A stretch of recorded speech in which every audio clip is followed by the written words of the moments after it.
నేర్పుగా తాము చాలా ముఖ్యమైన వ్యక్తులమన్న భావన ఇతరులకు కలిగించటం ఎలా? మానవులలో ఉన్న అతి విశిష్టమైన లక్షణం తాము అందరి గుర్తింపును పొందాలనుకోవటం. ఇది ఎంత బలీయంగా ఉందంటే వాళ్ళు చేసే మంచి లేదా చెడు పనులకు అదే ఆధారభూతమవుతుంది. దీనికి మీరు, నేను, మరెవరు అతిథులం కాం. అందరిలోనూ ఉండే గుణమే ఇది.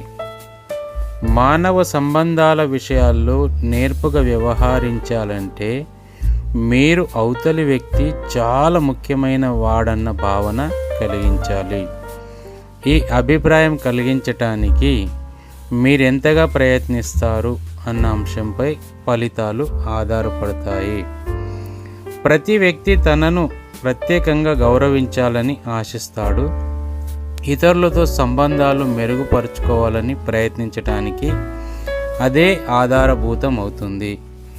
తమను ఎవ్వరు పట్టించుకోకుండా నిర్లక్ష్యం చేయటాన్ని అంగీకరించరు.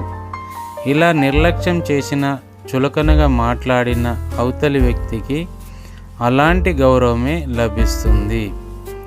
మీకు మీరెంత ముఖ్యమో అవతలి వ్యక్తికి తాను అంతే ముఖ్యమన్న అంశాన్ని మనసులో ఉంచుకోండి. ఈ గుణాన్ని మానవ సంబంధాలను పదిలపరుచుకోవటానికి వాడుకోండి. ప్రజలను గుర్తించటం, వారు ప్రాధాన్యం ఉన్న వ్యక్తులన్న భావనను కలిగించటానికి దిగువ సూచనలను పాటించండి. వారు చెప్పేది శ్రద్ధగా వినండి. వాళ్ళు చాలా ప్రాధాన్యం ఉన్న వ్యక్తులన్న అభిప్రాయాన్ని కలిగించటానికి అన్నిటికంటే అత్యుత్తమ మార్గం వారు చెప్పేది శ్రద్ధగా వినటం. మీరు ఇందులో గనక విఫలమైతే తాము అంత ప్రాధాన్యం ఉన్న వ్యక్తులం కాం అన్న అభిప్రాయాన్ని ఏర్పరచుకుంటారు. అభినందించండి, పొగడ్తలతో ముంచెత్తండి.